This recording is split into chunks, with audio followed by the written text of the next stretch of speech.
இன்று முதல் நான் உன்னை ஆசீர்வதித்திடுவேன். நன்மைகளால் உன் வாழ்வை நானே நிறைத்திடுவேன். இன்றைய நாள் உங்கள் அனைவருக்கும் ஆசிரின் நாளாக அமைய உங்களுக்காக ஜெபித்து நிற்கும் நான் உங்கள் அன்பின் அருட்தந்தை ரமேஷ் கிறிஸ்டி. இன்று முதல் நான் உன்னை ஆசீர்வதித்திடுவேன். நன்மைகளால் உன் வாழ்வை நானே நிறைத்திடுவேன். ஆண்டவரது இல்லத்தில் நடப்பட்டிருக்கும் பொழுது வாழ்நாள் எல்லாம் செழிப்புற்று இருப்பீர்கள். தந்தை, மகன், தூய ஆவியாரின் பெயராலே ஆமென். நம் ஆண்டவராகிய இயேசு கிறிஸ்துவின் அருளும் கடவுளின் அன்பும் தூய ஆவியாரின் நட்புறவும் உங்கள் அனைவரோடும் இருப்பதாக, ஆன்மாவோடும் இருப்பதாக. பலியிலே கலந்து கொள்ள தடையாக இருக்கும் மீறுதல்கள், பலவீனங்களுக்காக மனம் வருந்துவோம், மன்னிப்பு வேண்டி செபிப்போம்.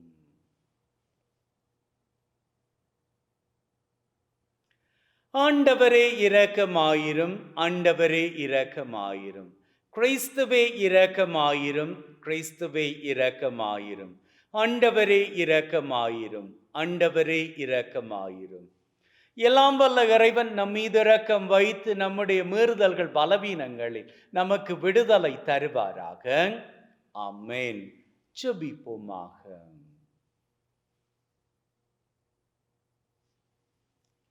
எங்களை படைத்து பாதுகாத்து வழிநடத்தி வருகின்ற அன்பின் தகப்பனே, உமக்கு நன்றிகளை ஏறெடுக்கின்றோம். ஒரு புதிய நாளிலே வாழுவதற்கு என்று சொல்லி வாய்ப்பை கொடுத்து எங்களை தட்டி எழுப்பி இருக்கிறீரே, உமக்கு நன்றிகளை தருகிறோம் அப்பா. மேலுமாக இன்றைய நாள் பூராகவும் எங்களோடு கூடவே நீர் வழித்துணையாக வருவீராக. உம்மோடு தூயாவியாரின் ஒன்றிப்பில் இறைவனாய் என்றென்றும் வாழ்ந்து ஆட்சி செய்கின்ற அவர் வழியாக உம்மை மன்றாடுகின்றோம். ஆமென். எபிரேயருக்கு எழுதப்பட்ட திருமுகத்திலிருந்து வாசகம். சகோதர சகோதரிகளே, திரண்டு வரும் மேகம் போல் இத்தனை சாட்சிகள் நம்மை சூழ்ந்து நிற்க, எந்த சுமையையும் நம்மை பற்றி கொண்டிருக்கும் எந்த பாவத்தையும் உதறி தள்ளிவிட்டு நமக்கு குறிப்பிட்டுள்ள பந்தயத்தில் மன உறுதியோடு ஓடுவோமாக. நம்பிக்கை தொடங்கி வழி நடத்துபவரும் அதை நிறைவு செய்பவருமான இயேசுவின் மீது கண்களை பதிய வைப்போம். அவர் தாம் அடைய இருந்த மகிழ்ச்சியின் பொருட்டு இழிவையும் பொருட்படுத்தாமல் சிலுவையை ஏற்றுக்கொண்டார். இப்போது கடவுளது அரியணையின் வலப்பக்கத்தில் வீற்றிருக்கிறார். பாவிகளால் தமக்கு உண்டான எந்த எதிர்ப்பையும் மன உறுதியோடு தாங்கிக் கொண்ட அவரை எண்ணி பாருங்கள். அப்போது நீங்கள் மனம் சோர்ந்து தளர்ந்து போக மாட்டீர்கள். பாவத்திற்கு எதிரான போராட்டத்தில் இரத்தம் சிந்தும் அளவுக்கு நீங்கள் இன்னும் எதிர்த்து நிற்கவில்லை. இது ஆண்டவர் வழங்கும் அருள்வாக்கு. இறைவனுக்கு நன்றி. ஆண்டவரை நாடுவோர் அவரை புகழ்வாராக.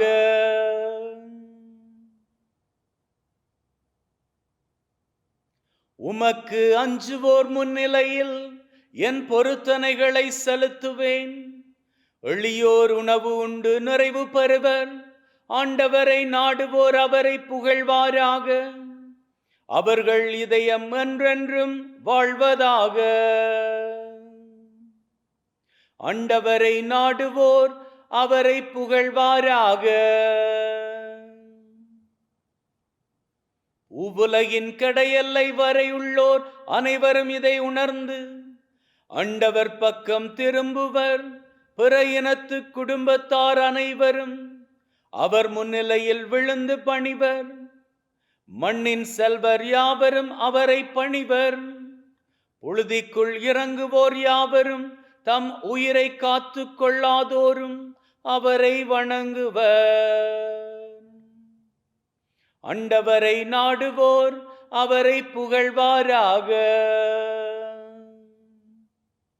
வருங்கால தலைமுறையினர் அவரை தொழுவர். இனி வரும் தலைமுறையினருக்கு ஆண்டவரை பற்றி அறிவிக்கப்படும். அவர்கள் வந்து அவரது நீதியை அறிவிப்பர். இனி பிறக்கப் போகும் மக்களுக்கு இதை அவரே செய்தார் என்பர். ஆண்டவரை நாடுவோர் அவரை புகழ்வாராக. ஹல்லேலூயா, ஹல்லேலூயா, ஹல்லேலூயா, ஹல்லேலூயா. உம் வார்த்தைகளால் பலம் கொடுக்கும் என் ஆண்டவரே. ஹல்லேலூயா, ஹல்லேலூயா, ஹல்லேலூயா, ஹல்லேலூயா, ஹல்லேலூயா. ஆண்டவர் உங்களோடு இருப்பாராக, ஆன்மாவோடும் இருப்பாராக. மாற்கு எழுதிய நற்செய்தியிலிருந்து வாசகம். ஆண்டவரே, மாட்சி உமக்கே.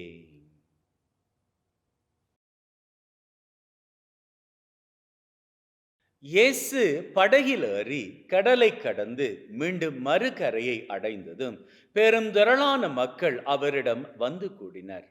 அவர் கடற்கரையில் இருந்தார். தொழுகை கூட தலைவர்களுள் ஒருவரான யாயிர் என்பவர் வந்து அவரை கண்டு அவரது காலில் விழுந்து, என் மகள் சாகும் தருவாயில் இருக்கிறாள். நீர் வந்து அவள் மீது உம் கைகளை வையும். அப்போது அவள் நலம் பெற்று பிழைத்துக் கொள்வாள் என்று அவரை வருந்தி வேண்டினார். இயேசுவும் அவருடன் சென்றார். பெரும் திரளான மக்கள் அவரை நெருக்கிக் கொண்டே பின்தொடர்ந்தனர். அப்போது 12 ஆண்டுகளாய் இரத்தப்போக்கினால் வருந்திய பெண் ஒருவர் அங்கு இருந்தார். அவர் மருத்துவர் பலரிடம் தமக்கு உள்ளதெல்லாம் செலவழித்தும் ஒரு பயனும் அடையாமல் மிகவும் துன்பப்பட்டார். அவர் நிலைமை வர வர மிகவும் கேடுற்றது. அவர் இயேசுவை பற்றி கேள்விப்பட்டு மக்கள் கூட்டத்திற்கிடையில் அவருக்கு பின்னால் வந்து அவரது மேலுடையை தொட்டார். ஏனெனில் நான் அவருடைய ஆடையை தொட்டாலே நலம் பெறுவேன் என்று அப்பெண் எண்ணிக்கொண்டார். தொட்டவுடனே அவருடைய இரத்தப்போக்கு நின்று போயிற்று. அவரும் தம் நோய் நீங்கி நலம் பெற்றதை தம் உடலில் உணர்ந்தார். உடனே இயேசு தம்மிடமிருந்து வல்லமை வெளியேறியதை தம்முள் உணர்ந்து மக்கள் கூட்டத்தை திரும்பி பார்த்து, என் மேலுடைய தொட்டவர் யார் என்று கேட்டார். அதற்கு அவருடைய சீடர்கள் அவரிடம், மக்கள் கூட்டம் உம்மை சூழ்ந்து நெருக்குவதைக் கண்டும் என்னை தொட்டவர் யார் என்கிறீரே என்றார்கள். ஆனால் அவர் தம் மேலுடைய தொட்டவரை காணும்படி சுற்றிலும் திரும்பி பார்த்து கொண்டிருந்தார்.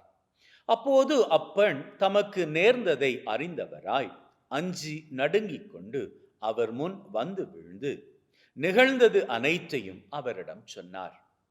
இயேசு அவரிடம், மகளே, உனது நம்பிக்கை உன்னை குணமாக்கிற்று. அமைதியுடன் போ. நீ நோய் நீங்கி நலமாயிரு என்றார். அவர் தொடர்ந்து பேசிக்கொண்டிருந்த போது தொழுகை கூட தலைவருடைய வீட்டிலிருந்து ஆள்கள் வந்து அவரிடம், உம்முடைய மகள் இறந்து விட்டாள். போதகரை ஏன் இன்னும் தொந்தரவு செய்கிறீர் என்றார்கள். அவர்கள் சொன்னது இயேசுவின் காதில் வீழ்ந்ததும் அவர் தொழுகை கூட தலைவரிடம், அஞ்சாதீர், நம்பிக்கை மட்டும் விடாதீர் என்று கூறினார். அவர் பேதுரு, யாக்கோபின் சகோதரனான யோவான் ஆகியோரை தவிர வேறொருவரையும் தம்முடன் வரவிடவில்லை. அவர்கள் தொழுகை கூட தலைவரின் வீட்டிற்கு சென்றார்கள். அங்கே அமளியும் மக்கள் அழுது ஓலமிட்டு புலம்புவதையும் இயேசு கண்டார். அவர் உள்ளே சென்று, ஏன் இந்த அமளி, ஏன் இந்த அழுகை? சிறுமி இறக்கவில்லை, உறங்குகிறாள் என்றார். அவர்கள் அவரை பார்த்து நகைத்தார்கள். ஆனால் அவர் அனைவரையும் வெளியேற்றிய பின் சிறுமியின் தந்தையையும் தாயையும் தம்முடன் இருந்தவர்களையும் கூட்டிக் கொண்டு அச்சிறுமி இருந்த இடத்திற்கு சென்றார். சிறுமியின் கையை பிடித்து அவளிடம் தலித்தா கூம் என்றார். அதற்கு சிறுமி, உனக்கு சொல்லுகிறேன், எழுந்திடு என்பது பொருள். உடனே அச்சிறுமி எழுந்து நடந்தாள். அவள் 12 வயது ஆனவள். மக்கள் பெரிதும் மலைத்து போய் மெய்மறந்து நின்றார்கள். இதை யாருக்கும் தெரிவிக்க கூடாது என்று அவர் அவர்களுக்கு கண்டிப்பாய் கட்டளையிட்டார். அவளுக்கு உணவு கொடுக்கவும் சொன்னார். இது கிறிஸ்து வழங்கும் நற்செய்தி. கிறிஸ்துவே உமக்கு புகழ்.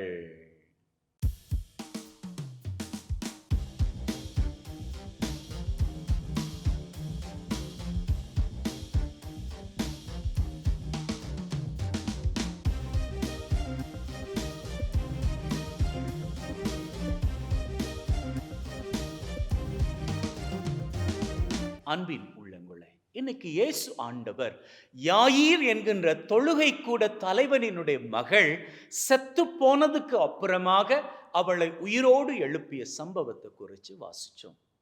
இப்போ இயேசு ஆண்டவர் அந்த வீட்டுக்குள்ள போனதும் அங்க எல்லாரும் பெரிய அமளி, சத்தம் போட்டு அழுது கத்திக்கிட்டே இருக்கிறாங்க.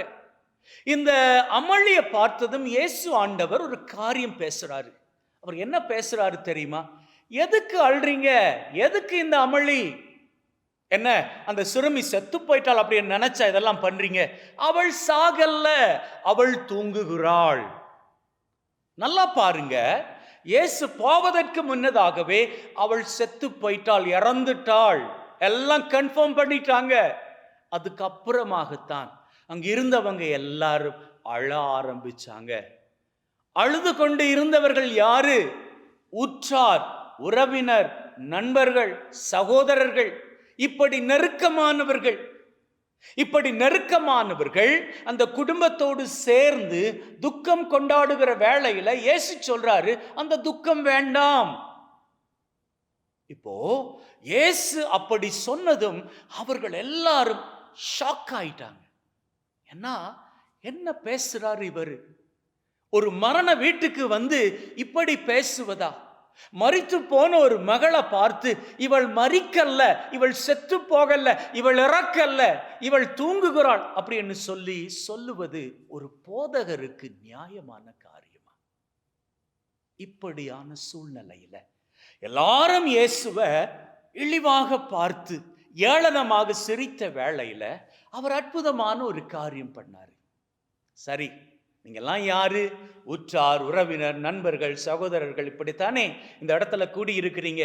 நீங்க அத்தனை பேரும் இங்கே இருந்தா உங்களது அழுகையும் அமளியும் அங்கே தூங்கி கொண்டு இருக்கிறாளே அந்த பொண்ணு, அந்த சின்ன பொண்ணு உயிருக்கு கொண்டு வருவதற்கு தடையாக இருக்கும். ஆகவே நீங்க எல்லாம் இங்க வேணாம், எல்லாரும் வெளியில போங்க. அத்தனை பேரையும் இயேசு வெளியே போகும்படியாக வீட்டு வெளிக்கதவை காமிச்சாரு. எல்லாரும் வெளியேற்றப்பட்டாங்க. அதுக்கப்புறமாக இயேசு தன் கூடவே நம்பிக்கையோடு இருந்தாங்க. பார்த்தீங்களா? பேதுரு, யாக்கோபு, யோவான் இவர்களோடு சேர்த்து அந்த சிறுமியினுடைய பெற்றோர் யாயீர், அவருடைய மனைவி. இப்போ இந்த 5 பேரை கூட்டிக்கிட்டு தான் இயேசு ஆண்டவர் அந்த சிறுமி பக்கத்துல போய் உட்கார்றாரு. 5 பேர் யாரு? இந்த சிறுமி எப்படியாவது உயிருக்கு வந்துடணும் அப்படின்னு சொல்லி வாஞ்சையோடு இருந்தவர்கள். அப்போ அங்க இருந்த ஏனையவர்கள், சரி சிறுமி அவ்வளவுதான், செத்து போயிட்டாள், இனி என்ன, அவ்வளவுதான், வாழ்க்கை முடிஞ்சிருச்சு, இனி அடக்கம் பண்ணிட்டு அடுத்த வேலையை பார்த்துக்கலாம் அப்படின்னு நினைச்சுக்கிட்டு இருந்தவங்க, அவங்க கிட்ட நம்பிக்கை செத்து போயிருந்தது. இயேசு மீது இருந்த நம்பிக்கை செத்து போயிருந்தது. ஏன் நான் இதை சொல்றேன் அப்படின்னா, அவர்களில் பலர் இயேசு ஆண்டவர் 5 அப்பங்களை 2 மீன்களை 5000 பேருக்கு பகிர்ந்து கொடுத்த பொழுது பார்த்தவர்கள், முடவனை குணமாக்கிய பொழுது பார்த்தவர்கள், குருடனுக்கு பார்வை கொடுத்த பொழுது பார்த்தவர்கள், இப்படி உடல் நலமற்றவர்களை சுகப்படுத்திய பொழுதெல்லாம் பார்த்தவர்கள், இந்த சிறுமியை இயேசு உயிர் பெற்றள செய்வார் என்பதை நம்பாமல் நின்றவர்கள். ஆகவேதான் அவர்கள் நம்பிக்கையில் செத்து போனவர்கள் என்று சொன்னேன். நம்பிக்கையில் செத்து போனவர்களை இயேசு வெளியே அகற்றினார். நம்பிக்கையோடு இருந்தவர்களை மாத்திரம் தன்னை சுற்றிலுமாக வைத்திருந்தார். உங்க வாழ்க்கையில எத்தனையோ காரியங்கள்ல நீங்க தோற்று போயிருக்கலாம். உங்க பரீட்சையில நீங்க தோற்று போயிருக்கலாம். அது 10ஆம் கிளாஸ் பரீட்சையாக இருக்கட்டும், 12ஆம் கிளாஸ் பரீட்சையாக இருக்கட்டும், ஒரு பெரிய இன்டர்வியூ பரீட்சையாக இருக்கட்டும், எப்பேற்பட்ட பரீட்சையாக இருந்தாலும் அதுல நீங்க தோற்று போயிருக்கலாம். இந்த தருணத்துல உங்க மனசுக்கு தேவை, நீங்க அடுத்த வாட்டி எப்படியாச்சும் பரீட்சையில சித்தி அடைந்து விட வேணும் அப்படி என்கின்ற வைராக்கியம், அந்த வைராக்கியத்தையும் நம்பிக்கையும் பேசக்கூடியவர்கள் மட்டும்தான். இதெல்லாம் விட்டு படிப்பை அப்படி தூக்கி போட்டு உன்னால முடிஞ்ச வேலையை போய் பாரு அப்படின்னு சொல்லுகிறவர்கள் கிடையாது. அப்படி சொல்லக்கூடியவர்கள் உங்களை சூழ்ந்து இருந்தால் இயேசு பண்ணது போல அவர்களை உங்களது வாழ்க்கையில் இருந்து வெளியேற்றி விடுங்கள். உங்க வாழ்க்கையில யாரெல்லாம் உங்களுக்கு முட்டுக்கட்டையாக இருந்து உங்களை தோற்று போகின்ற நிலைக்கு தள்ளி விடுகிறார்களோ அவர்களை எந்தவித யோசனையும் இன்றி உங்க வாழ்க்கையை விட்டு அகற்றி விடுங்கள். உங்க குடும்ப பிரச்சனையை தூண்டிக்கிட்டே இருக்கிறாங்களே, நல்லவர்கள் போன்று இருந்து உங்களையும் உங்களது குடும்பத்தையும் பிரிக்கும்படியாக சில காரியங்கள் பேசிக்கிட்டு இருக்கிறார்களே, அவர்கள் உங்க வாழ்க்கையில ஒருபோதும் நன்மையின் காரியங்கள் பண்ண போகின்றவர்களே கிடையாது. அவர்களை உங்க வாழ்க்கையில் இருந்து வெளியேற்றி விடுங்கள். அப்போதுதான் உங்க குடும்பம் மீண்டுமாக மகிழ்ச்சி என்னும் உயிரை பெற்றுக்கொள்ளும். அப்பொழுதுதான் உங்களது வாழ்க்கையில நீங்க தோற்று போன பரீட்சைகளில் மீண்டுமாக ஜெயிச்சுக்க முடியும். இயேசுவை பாருங்க, தன்னை சுற்றிலுமாக அவர் வைத்திருந்த கூட்டம் நம்பிக்கையின் கூட்டம். அந்த நம்பிக்கையோடு அவர் அந்த சின்ன பொண்ணை பார்த்து சொன்னார், நான் உனக்கு சொல்லுகிறேன் எந்திரி. உடனே எந்திரிச்சான். எந்திரிச்சு நடக்கிறாள். வேதம் சொல்லுதுங்க. அது போன்றுதான் ஒரு வேளையில இன்னைக்கு தோல்வியினால் நாம துவண்டு போய் கிடக்கலாம். என்னென்ன தோல்விகள் உங்களுக்குத்தான் தெரியும். ஒருவேளை நம்பினவங்க உங்களுக்கு துரோகம் பண்ணதால நீங்க இன்னைக்கு தோற்று போன நிலையில கீழே வீழ்ந்து கிடக்கலாம். நான் உங்களுக்கு சொல்லட்டுமா, வீழ்ந்து கிடப்பதற்கு உங்களுக்கு வாழ்க்கை தரப்படவில்லை, எழுந்து நடப்பதற்கு தான் தரப்பட்டு இருக்கிறது. ஆகவே அந்த சிறுமியை போன்று ஆண்டவர் உங்களை பார்த்து சொல்லுகின்றார், விழுந்து தோல்வியில் கிடந்தது போதும், எழுந்திரு, எழுந்து நடந்து கொள். நடக்க ஆரம்பித்து விட்டால் ஓடுவாய், ஓட ஆரம்பித்து விட்டால் உனக்கு சிறகுகள் கிடைத்து விடும், நீ பறக்க ஆரம்பிப்பாய். அப்பொழுது உன்னுடைய தோற்று போன வாழ்க்கை நம்பிக்கையின் அடிப்படையில் பறக்க ஆரம்பிக்கும். சிகரங்களை உயரங்களாக தொட்டு மகிழ்வாய். ஆமென்.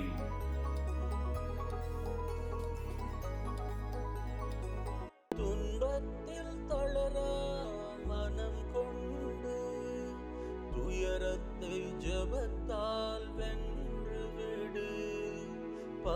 ஆண்டவரே, அனைத்துலகின் நிறைவா உம்மை போற்றுகின்றோம். ஏனெனில் உமது அருட்பெருக்கிலிருந்து இந்த அப்பத்தை பெற்றுக் கொண்டோம். நிலத்தின் விளைவும் மனிதொழைப்பின் பயனுமாகிய இந்த அப்பத்தை உமக்கு ஒப்புக் கொடுக்கின்றோம். வாழ்வழிக்கும் அப்பமாக மாறும். உழைவன் என்னென்றும் வாழ்த்து பெறுவாராக.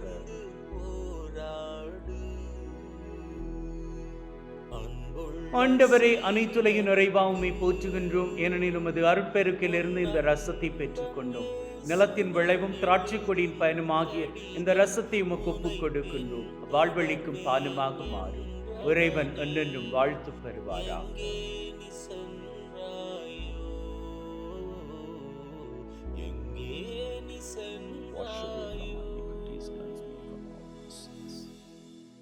சகோதர சகோதரிகளை, பிள்ளைகளை, என்னுடையதும் உங்களுடையதுமான இந்த பலி நம் தந்தையாகிய இறைவனுக்கு ஏற்றதாகும்படி மன்றாடுங்கள். ஆண்டவர் தன்னுடைய திருப்பெயரின் புகழ்ச்சிக்காகவும் மாட்சிக்காகவும் திரு அவையின் நன்மைக்காகவும் கையிலிருந்து இந்த பலியை ஏற்றுக்கொள்வாராக. மீட்பு கூற்றாகிய தகப்பனை இறைவா, ஒப்பு கொடுக்கின்ற பலி வழியாக எங்கள் வாழ்வின் மீது நிறைய ஆசிரை பொழிந்தருள்வீராக. எங்கள் ஆண்டவராகிய கிறிஸ்து வழியாக உம்மை மன்றாடுகின்றோம். ஆமென். ஆண்டவர் உங்களோடு இருப்பாராக, ஆன்மாவோடும் இருப்பாராக. இதயங்களை மேலே எழுப்புங்கள். ஆண்டவரை நோக்கி எழுப்பியுள்ளோம். நம் இறைவனாகிய ஆண்டவருக்கு நன்றி கூறுவோம். அதுவே தகுதியும் நீதியுமானது. தூயவரான தந்தையே, என்றும் வாழும் எல்லாம் வல்ல இறைவா, எந்நாளும் எவ்விடத்திலும் நாங்கள் உமக்கு நன்றி பலி செலுத்துவது மெய்யாகவே தகுதியும் நீதியுமாகும். எங்கள் கடமையும் மீட்புக்குரிய செயலுமாகும். உம்முடைய வார்த்தையானவர் வழியாக அனைத்தையும் படைத்து அவரை மீட்பராக இடைற்றுபவராக எங்களுக்கு அனுப்பினீர். அவர் தூய ஆவியால் கன்னிமரியிடமிருந்து உடலெடுத்து மனிதனானார். சாவை வென்று உயிர்ப்புண்ணென விளங்க செய்தார். ஆகவே வானுதூதர் புனிதர் அனைவரோடு நாங்களும் சேர்ந்து உம்முடைய மாட்சியை புகழ்ந்து ஒரே குரலாய் சொல்லுவதாவது: தூயவர், தூயவர், தூயவர், வான் படைகளின் கடவுளாம் ஆண்டவர், விண்ணகமும் மண்ணகமும் உமது மாட்சியால் நிறைந்துள்ளன. உன்னதங்களிலே ஓசன்னா.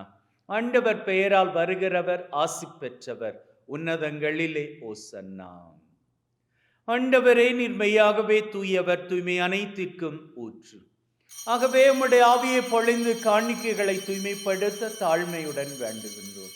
அவ்வாறு எங்கள் ஆண்டவர் இயேசு கிறிஸ்துவின் உடலும் இரத்தமுமாக எங்களுக்கு இவை மாறுவனவாக.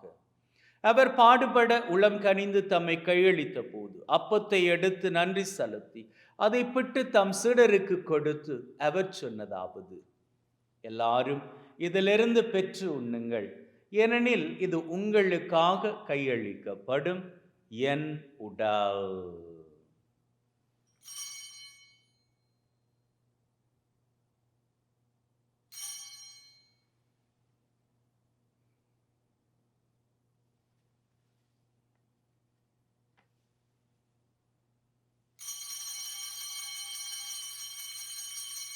அவ்வண்ணமே உணவருந்திய பின் கிண்ணத்தை எடுத்து நன்றி செலுத்தி தம் சீடருக்கு கொடுத்து அவர் சொன்னதாவது: எல்லாரும் இதிலிருந்து பெற்று பருகுங்கள், ஏனெனில் இது புதிய நித்திய உடன்படிக்கைக்கான என் இரத்தம், பாவ மன்னிப்புக்கென்று உங்களுக்காகவும் எல்லாருக்காகவும் சிந்தப்படும். இதை என் நினைவாக செய்யுங்கள்.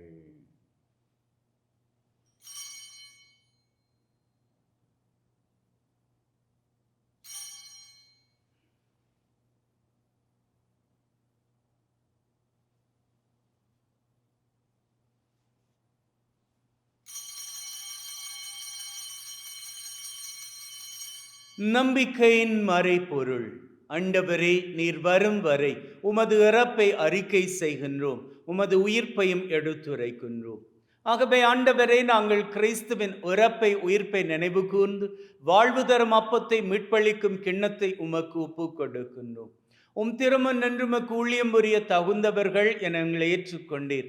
எனவே உமக்கு நன்றி செலுத்துகின்றோம். மேலும் கிறிஸ்துவின் உடலிலும் இரத்தத்திலும் பங்கு கொள்ளும் எங்களை தூய ஆவி ஒன்று சேர்க்க வேண்டுமென தாழ்மையுடன் வேண்டுகின்றோம். ஆண்டவரே, உலகெங்கும் பரவி இருக்கும் உம்முடைய திரு அவை, எங்கள் திரு தந்தை பிரான்சிஸ், எங்கள் ஆயர் தாமஸ் மற்றும் உம்முடைய திரு அவையினர் எங்கள் அனைவரையும் பரம அன்பின் உறுதி பெற செய்தருளும். உயிர்த்தெழும் எதிர்நோக்குடன் நடந்து போன எங்கள் சகோதர சகோதரிகளை, இறந்தோர் அனைவரை ஒளிர்மிக்க உம் திருமுன் ஏற்றுக்கொள்ளும். எங்கள் அனைவர் மீதும் இரக்கமாயிரும். கடவுளின் கன்னித்தாயான மாட்சி மிக்க மரியா, அவருடைய கணவரான புனித யோசேப், இவ்வுலகில் உமக்கு உகந்தவர்களாய் இருந்த புனிதராகிய அனைவருடன் நிலை வாழ்வில் தோழமை கொண்டு உம் திருமகன் கிறிஸ்து வழியாக உம்மை புகழ்ந்தேற்றும் வரமருள உம்மை மன்றாடுகின்றோம். உள்ளங்களே, தெய்வீக பிரசன்னம் இங்கே. நம்முடைய தேவைகளை நம்பிக்கையோடு ஏறெடுப்போம். முதலில் இன்றைய நாளுக்கான தேவை.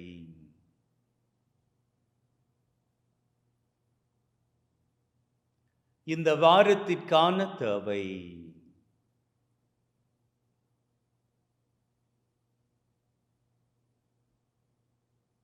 இந்த மாதத்திற்கான தேவை.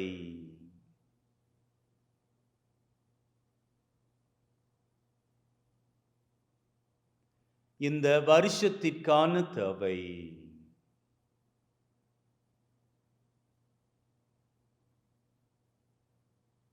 உள்ளத்தின் ஆழத்தில் இருக்கக்கூடிய 3 விசேட தேவைகள்.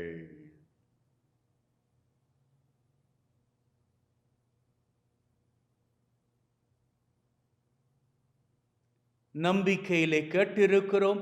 நல்ல தெய்வம் நிச்சயமாக நம்முடைய தேவைகளை நிறைவேற்றி தருவார் என்கின்ற உள்ளத்து வைராக்கியத்துடன் அவர் புகழை வணக்கமாக ஏறெடுப்போம். இவர் வழியாக இவரோடு இவரில் எல்லாம் வல்ல இறைவனாகிய தந்தையே, தூய ஆவியின் ஒன்றிப்பில் எல்லா புகழும் மாட்சியும் என்றென்றும் உமக்கு உரியதே. ஆமென். ஆமென். ஆமென்.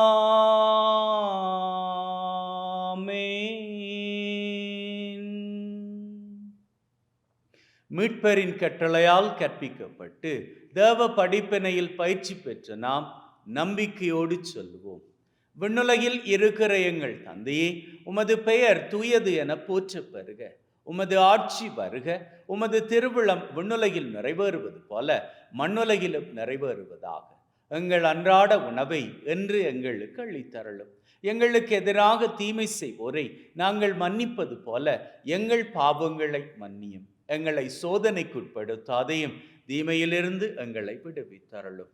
ஆண்டவரே, தீமை அனைத்திலும் இருந்து எங்களை விடுவித்து எங்கள் வாழ்நாளில் அமைதியை கனிவுடன் அருள உம்மை வேண்டுகின்றோம். உம்முடைய இரக்கத்தின் உதவியால் நாங்கள் பாவத்திலிருந்து எப்பொழுதும் விடுதலை பெற்று யாதொரு கலக்கமுமின்றி நலமாயிருப்போமாக. நாங்கள் எதிர்நோக்கி இருக்கும் பேரின்பத்திற்காகவும் மீட்பராகிய இயேசு கிறிஸ்துவின் வருகைக்காகவும் காத்திருக்கின்றோம். ஏனெனில் ஆட்சியும் வல்லமையும் மாட்சியும் என்றென்றும் உமக்குரியதே. ஆண்டவரே இயேசு கிறிஸ்துவே, அமைதியை உங்களுக்கு விட்டு செல்கிறேன், என் அமைதியை உங்களுக்கு தருகிறேன் என்றும் திருத்தூதர்களுக்கு சொன்னீரே. எங்கள் மீறுதல்கள் பலவீனங்களை பார்க்காமல் உம்முடைய திரு அவையின் நம்பிக்கையை கண்ணோக்கி அதற்கு அமைதியும் ஒற்றுமையும் தந்தரள திருவிழம் கொள்வீராக. என்றென்றும் வாழ்ந்து ஆட்சி செய்கின்றவர் நீரே. ஆமென்.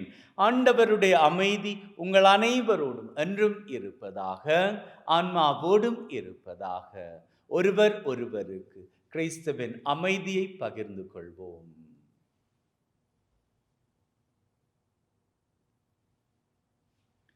உலகின் பாவங்களை போக்கும் இறைவனின் செம்மறியே, எங்கள் மேல் இரக்கமாயிரும். உலகின் பாவங்களை போக்கும் இறைவனின் செம்மறியே, எங்கள் மேல் இரக்கமாயிரும். உலகின் பாவங்களை போக்கும் இறைவனின் செம்மறியே, எங்களுக்கு அமைதியை அளித்தருளும். இதோ நம் ஆண்டவராகிய இயேசு கிறிஸ்து, இவரே உலகின் பாவங்களை போக்குகின்றவர். இவருடைய விருந்துக்கு அழைக்க பெற்ற நாம் பேறு பெற்றோர். ஆண்டவரே, தேவரீர் என் உள்ளத்தில் எழுந்தருள நான் தகுதியற்றவன். ஆனால் ஒரு வார்த்தை மட்டும் சொல்லி அருளும், என் ஆன்மா நலமடையும்.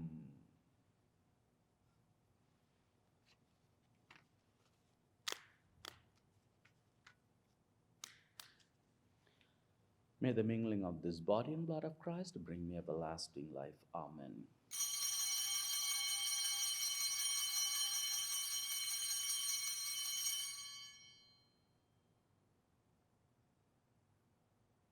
கிறிஸ்துவின் ஆன்மாவே என்னை ரட்சியும். கிறிஸ்துவின் தேகமே என்னை விடுவியும். கிறிஸ்துவின் இரத்தமே என்னை புதுப்பியும். திருவிழா தீர்த்தமே என்னை தூய்மையாக்கும். கிறிஸ்துவின் பாடுகள் என்னை தேற்றிட, அருள்நுரை இயேசுவே என்னை கேட்டிடும். அரிய காயங்களுள் என்னை வைத்திடும். பிரிந்திடா வண்ணமாய் என்றும் கட்டிடும். பொல்லாத சாத்தானிடம் நின்று காத்திடும். மரண வேளையினில் என்னை கூப்பிடும். பரலோகத்தில் நிதம் உம்மை வாழ்த்தவே வருகவன் அன்போடு என்னை ஏவிடும். ஜெபிப்போமாக.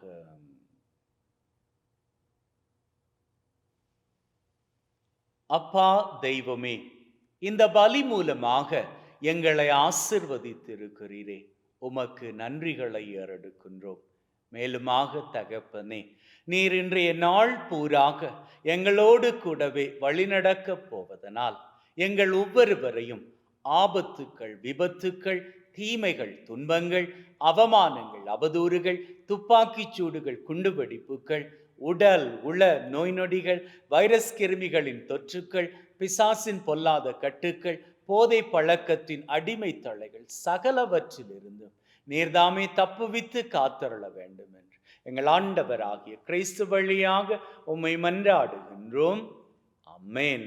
ஆண்டவர் உங்களோடு இருப்பாராக, ஆன்மாவோடும் இருப்பாராக. எல்லாம் வல்ல இறைவன் தந்தை, மகன், தூய ஆவி உங்கள் அனைவரையும் ஆசிர்வதிப்பாராக.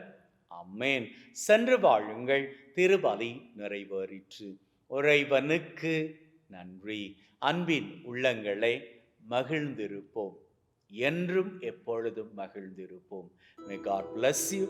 Take care and see you all tomorrow.